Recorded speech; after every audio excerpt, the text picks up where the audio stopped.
से सलाम। थोड़ा सा आगे हो जाइएगा प्लीज, थोड़ा सा आगे, ताकि जो पीछे आए उसको आसानी हो, मुश्किल ना हो। Thank you. क्या आज खुदावंद के जिंदा कलाम को सुनने के लिए तैयार हैं? बड़ा खूबसूरत टॉपिक खुदावंद ने मुझे दिया है। मैं ईमान रखता हूं कि आज हम इस कलाम के वसीला से बड़ी बरकत पाएंगे। आमीन। आज का जो मेरा टॉपिक है वो ये है कि अपना बोझ खुदावंद को दो। अपना बोझ आए पाक कलाम में से तलावत करते हैं। मत्ती की इंजील उसका 11 बाब उसकी 28 आयत को तलावत करते हैं। अगर कोई बहन भाई पढ़ सकता है तो बुलंद आवाज में पढ़ सकते हैं। मत्ती 11:28। जी कलाम के पाक कलाम में लिखा है, ऐ मेहनत उठाने वालों और बोझ से दबे हुए लोगों, सब मेरे पास आओ, मैं तुमको आराम दूंगा। मेरा जुआ अपने ऊपर उठा लो और मुझसे सीखो, क्योंकि मैं हलीम हूँ और दिल का फरोतर, तो तुम्हारी जानिब आराम पाएंगे। तो तुम्हारी जानें आराम पाएंगी, क्योंकि मेरा जुआ मुलायम है और मेरा बोझ हल्का। कलाम के सदा पाक कलाम का पढ़ा जनाब सब। हालेलुया। मत्ती की इंजील उसके 11वें बाब में और उसके 28 आयत में लिखा है, ऐ मेहनत उठाने वालों और बोझ से दबे हुए लोगों, मेरे पास आओ, मैं तुम्हें आराम दूंगा। मेरे से जो खुदा में यीशु मसीह ने कहा, सब मेरे पास आओ, मैं तुम्हें आराम दूंगा। जिंदगी का आराम, सुकून, चैन खुदा में यीशु मसीह के पास है। वो ना सिर्फ आपको ज़हनी बोझ आपका अपने ऊपर लेना चाहता है, ना सिर्फ माली बर्डन आपको ऊपर लेना चाहता है, बल्कि रूहानी और हर किस्म का बोझ वो आपका अपने ऊपर लेना चाहता है, ताकि आप हल्के हो जाएं, ताकि आप रिलैक्स हो जाएं। उसने कहा, मेरा जुआ नरम और मुलायम है। याद रखिएगा, जुआ क्या होता है। कभी किसी ने किसी बैल को जूतते देखा है? कोई जब बैल जोतते हैं उसके ऊपर रेडी कैसे वो डंडे से रखे जाते हैं, और डंडे जिसके ऊपर रखे जाते हैं से सॉफ्ट सी गद्दी नुमा चीज होती है, उसको जुआ कहते हैं। और जब बैल के ऊपर वो वजन आता है और जब जुआ सही होता है तो वो जुआ जो है ना, बैल को इतनी तंगी नहीं होती। खुदावंद यीशु मसीह ने कहा कि मेरा जुआ नरम और मुलायम है। जब आपके ऊपर बोझ है जिंदगी की मुश्किलात का, जिंदगी की परेशानियों का, बीमारियों का आपको सामना है, मेरा जुआ अपने ऊपर ले लो, मेरा बोझ हल्का है, मैं तुम्हें रिलैक्स करूंगा बीमारियों से, परेशानियों से, हर तरह की टेंशन से। हालेलुया। मैं ईमान रखता हूं आज के कलाम के वसीला से आप अपना बोझ सिर्फ अपने ऊपर तक नहीं रखेंगे। आज से दिली तौर पर आप कहेंगे कि खुदावंद तू मेरे बोझ को ले ले। अगर कोई बीमार है तो वो कहेगा, खुदावंद मेरी बीमारी का बोझ ले ले। अगर कोई माली मुश्किलात में है तो कहेगा, खुदावंद मेरी माली मुश्किलात है, इसका बोझ भी मैं तेरे ऊपर देता हूँ। कोई और परेशानी है तो खुदावंद तेरे ऊपर लाद देता हूँ, तेरा जुआ नरम और मुलायम है। एक शख्स होता है, वो बड़ा भारी बोझ उठाकर चलता है, हर रोज बड़ा भारी बोझ उठाता है और दूर तक जाता है। हाथी वगैरह होता है, डेली बोझ उठाता है, जाता रहता है। एक बड़ा मेहरबान शख्स आता है, वो कहता है, यार बात सुन, मैं तुझे डेली देखता हूं कि तू इतना बोझ उठा के जाता है, तू ऐसा कर, मेरे पास सवारी है, तू मेरे पास आ जा। अब वो शख्स क्या करता है, बोझ अपने ऊपर उठाया होता है और जैसे ही सवारी में बैठता है, जैसे ही कोई गाड़ी है जो कैसी चीज बैठता है, बैठ जरूर जाता है उसके साथ, बोझ अपने ऊपर लिए रखता है।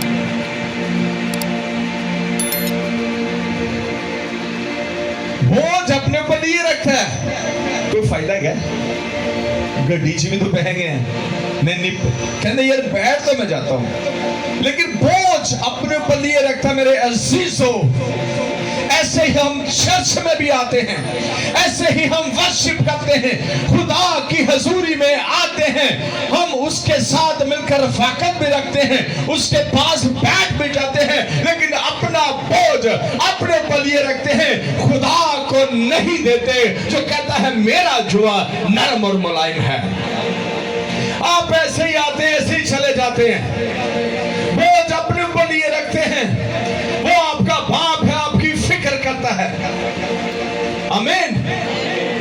आए एक औरत के बारे में देखते हैं जिसकी जिंदगी में एक बड़ा बोझ था। एक गुनहगार औरत थी, लूका की इंजील 7 बाब उसकी 36 था 52 वर्ष 52 आयत में। आए देखते हैं एक औरत का जिक्र है जो अपने गुनाहों से दबी हुई थी। उसने अपने गुनाह यीशु के सामने रख दिए, यीशु ने उसे माफी भी दी और दिल का सुकून भी दिया। कोई पढ़ सकता है अगर पढ़ना चाहे तो। फिर किसी फरीसी ने उससे दरखास्त की कि मेरे साथ खाना खा।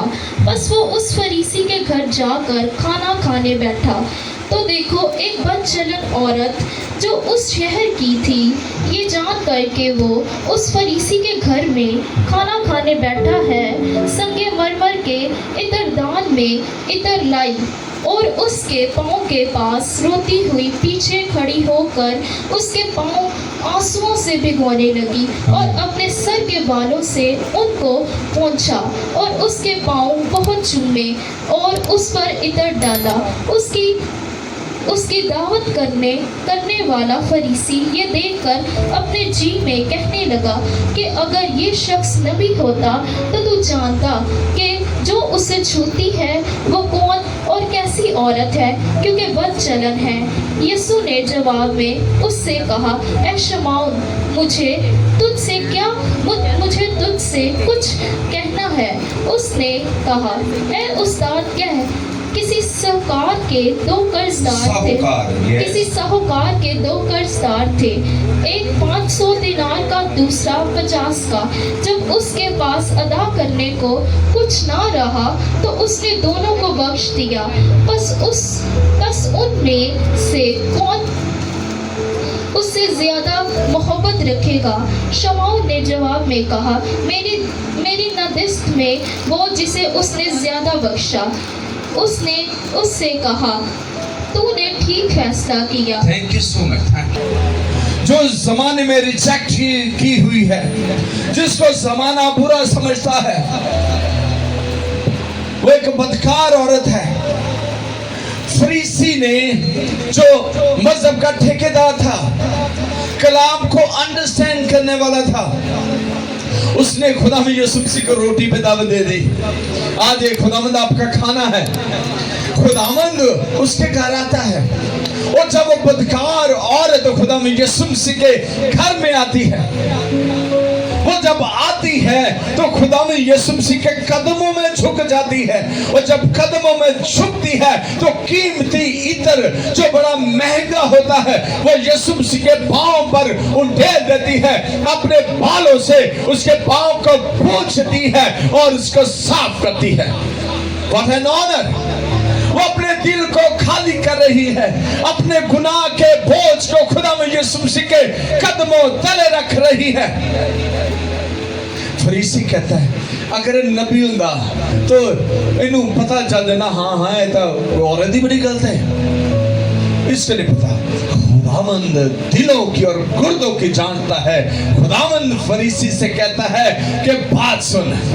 यस, ये औरत बदकार थी, ये खुदावंद से दूर थी, इसने अपने गुनाहों का बोझ मेरे ऊपर दिया है, अपने आंसुओं से खाली कर दिया है। अब मैं इसको बोझ को अपने ऊपर ले रहा हूं और इसके दिल को सुकून दे रहा हूं। हालेलुया। इसने अपने गुनाहों का बोझ खुदावंद के हुजूर में रख दिया। मेरे से जो खुदावंद के हुजूरी में आता है, खुदावंद उसको बाबरकत करता है, खुदावंद उसकी जिंदगी में जलाली काम करता है। हालेलुया। मेरे अजीजों, याद रखिएगा, जो अपने बोझ को हल्का करता है, खुदावंद उसकी मदद करता है। सुनिएगा, एक शख्स था, अंधा बर्तमाई, जिस्मानी तौर पर कमजोर था। मरकज की इंजील में 10 बाब में है। लोगों पर मोहताज था, दिल से भी टूटा हुआ था, ये इसका बोझ था। अंधा था, मांगता रहता था। एक दिन जब उसने सुना मसीह यीशु इस रास्ते में से आ रहा है, उसने चिल्लाना शुरू कर दिया कि आज मैं अपनी मोहताजगी को, अपने बोझ को जिंदा खुदावंद के आगे लेके जाऊंगा। उसने चिल्लाना शुरू कर दिया, ऐ यीशु मुझ पर रहम कर। लोगों ने कहा, यार ऐसा हो जरा थोड़ा क्यों हो गया है? जैसे कईयों को आदत होती है, तो या तो चुप कर यार। कलाम में लिखा, वो और चिल्लाया। उसने अपना बोझ जिंदा खुदा को देना था। वो और चिल्लाया। खुदा में यीशु मसीह ने उसको अपने पास बुलाया। उसने कहा, तू क्या चाहता है मैं तेरे लिए करूं? कहता, मैं चाहता हूं, मैं अंधा हूं, मैं बीना हो जाऊं। खुदा ने उसे कहा, तेरे ईमान के माफिक हो। उसी वक्त वो अंधा शख्स बीना हो गया, देखना शुरू हो गया। खुदा ने उसकी मोहताजी को, उसके बड़े बोझ को हल्का कर दिया। हालेलुया। मेरे अजीजों, बड़े लोग हैं उस एग्जाम्पल की तरह, खुदा के घर में आते हैं, खुदावंद को बोझ नहीं देते, ताली आला वो मारते हैं, वर्शिप आला वो करते हैं, लेकिन अपने ऊपर सवाल रखते हैं। पिछले दिनों में मुझे कुछ मुश्किलात का सामना था। मैंने पास्टर बाप से कहा, ये मेरा ईमान है कि मेरी मुश्किलात हवा हो जाएगी, क्योंकि मैं अपना बोझ अपने ऊपर नहीं रखता। शायद मुझे कोई लोग कहते हो शायद ये भी फिक्र है, फिक्र मुझे बहुत होती है, लेकिन मुझे पता है मेरी फिक्र करने वाला जिंदा है, मेरे बोझ को हल्का करने वाला जिंदा है। मेरे चीजों, एक ऐसे शख्स के बारे में आज हम सुनेंगे जिसने अपने बोझ को हल्का नहीं किया, जिसने अपनी मुश्किल को खुदा के सामने नहीं रखा, उसने अपना हल खुद निकाला है। उसका अंजाम आप देखेंगे। हालेलुया। आए पढ़ेंगे मत्ती की इंजील उसका 27 बाब उसके 3 से 5 आयत। हालेलुया। मत्ती की इंजील 27 बाब 3 से 5। कोई अगर पास्टर जी जैसा पढ़े। कलाम का 10वें यूं लिखा है, गौर से सुनिए। जब उसके पकड़वाने वाले यहूदा ने यह देखा कि वो मुजरम ठहराया गया तो पछताया, और वो 30 रुपये सरदार काहिनों और बुजुर्गों के पास वापस लाकर कहा, मैंने गुनाह किया कि बेकसूर को कत्ल के लिए पकड़वाया। उन्होंने कहा, हमें क्या, तू जान। और वो रुपयों को मुकद्दस में फेंक कर चला गया और जाकर अपने आप को फांसी दी। मुकद्दस का पढ़ा जाना सुनेंगे 22 पद। यहाँ पे हम यहूदा अस्करियोती के बारे में देखते हैं।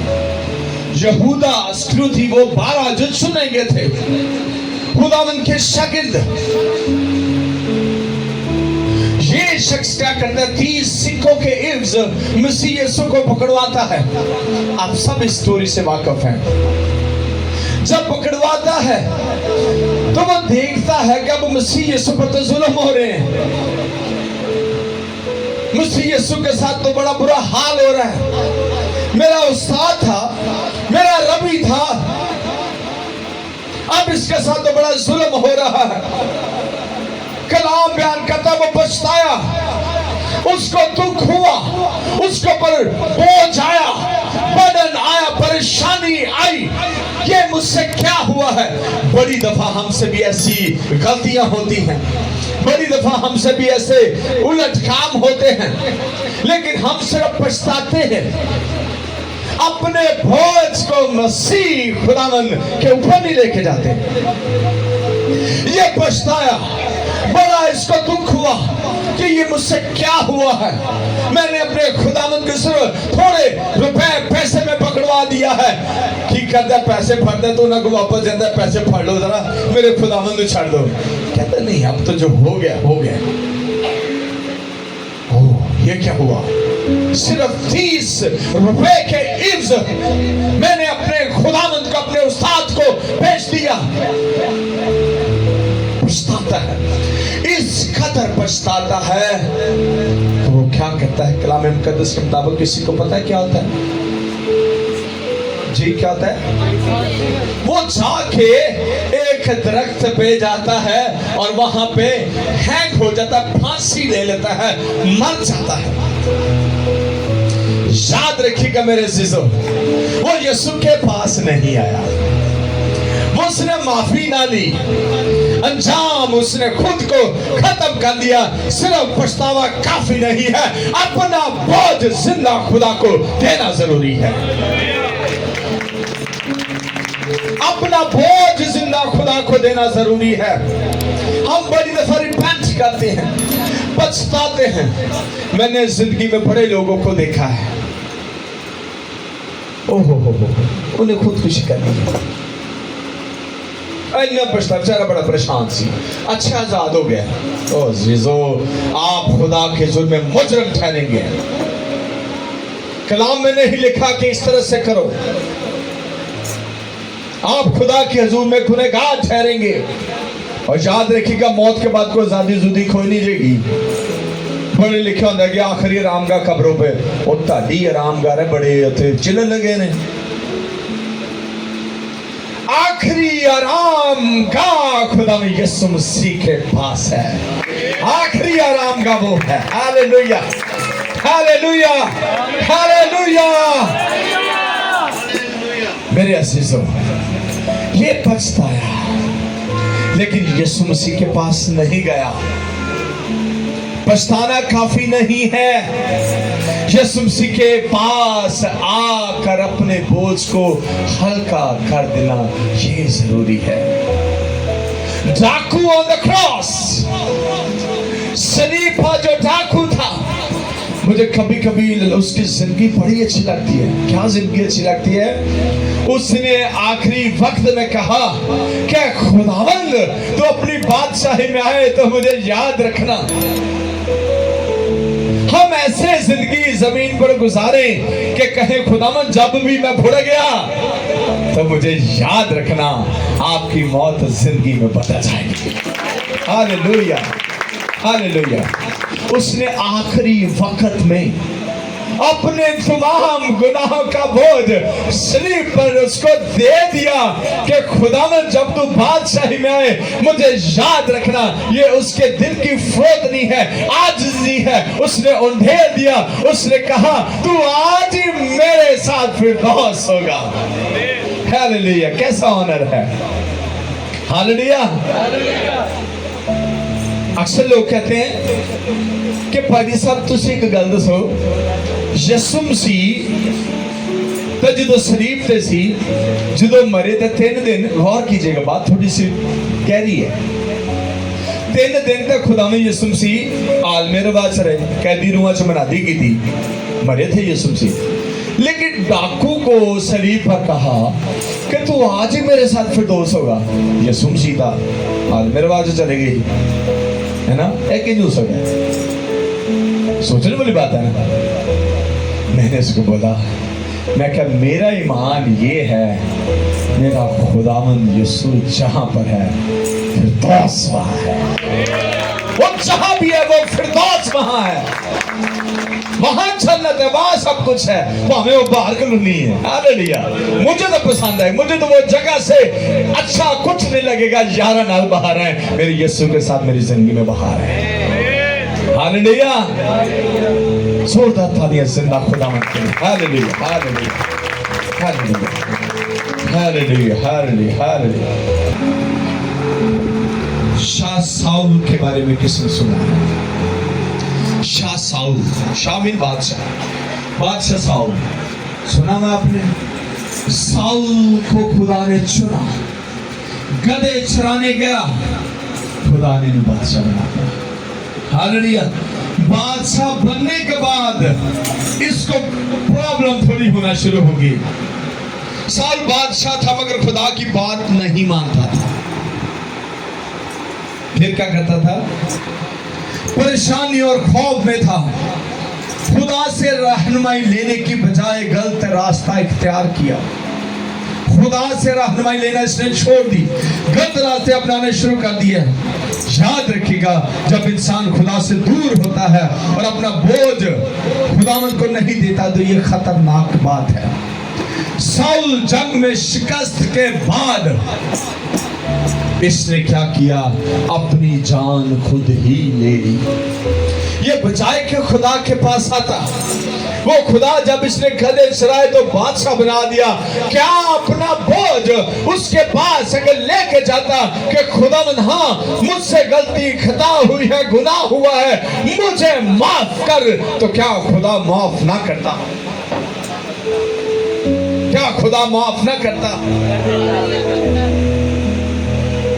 मेरे अज़ीज़ों, खुदा हमें यकीनन माफ करता है जब हम अपना सारा बोझ लेकर उस औरत की तरह उसके कदमों में ले जाएंगे। तो मेरा ईमान है कि आपका बोझ हल्का हो जाएगा। हमें महसूल लेने वाला बदकार है बाइबल की नजर में, लेकिन वो कलाम में बयान करता है जब हैकल में तो खुदावंद मैं गुनहगार हूं, एक्सेप्ट कर रहा है, मैं बहुत बुरा इंसान हूं, खुदा की जुर्म में खाली कर रहा है, खुदावंद मैं बहुत ही अजीब इंसान हूं। कलाम में लिखा है उसी वक्त खुदावंद यीशु कहते हैं वो रास्तबाज होकर घर लौटा। बदकार फौरन से रास्तबाज हो गया। इसका बोझ ऐसे खुदावंद ने हल्का किया। उसने कहा मैं गुनहगार हूं। कलाम में उसी वक्त लिखा खुदावंद यीशु देख रहे थे। आपको भी खुदावंद यीशु देख रहा है, आपको नोटिस कर रहा है, आपके रवैयों को नोटिस कर रहा है। हो सकता है आज आप इस जगह पे बदकार आए हो, गुनाह में मुलव्वस लाइफ हो, लेकिन खुदावंद कहे ये आज घर को रास्तबाज लौटी है, घर को रास्तबाज लौटा। हालेलुया। मेरे अज़ीज़ों ने कहा बोझ से थके मांदे हुए लोगों मेरे पास आओ, मैं तुम्हें आराम दूंगा। सब मेरे पास आओ। सबके गुनाहों को लेकर He died on the cross। उसने मेरे और आपके बोझ को ऊपर ले लिया ताकि मैं और आप मरे ना, बल्कि अपनी जिंदगी पाए, क्योंकि उसने हमारे बोझ को क्रॉस पर अपने ऊपर ले लिया है, हमें हल्का कर दिया है, क्योंकि उसका जुआ नरम और मुलायम है। Hallelujah, hallelujah, hallelujah.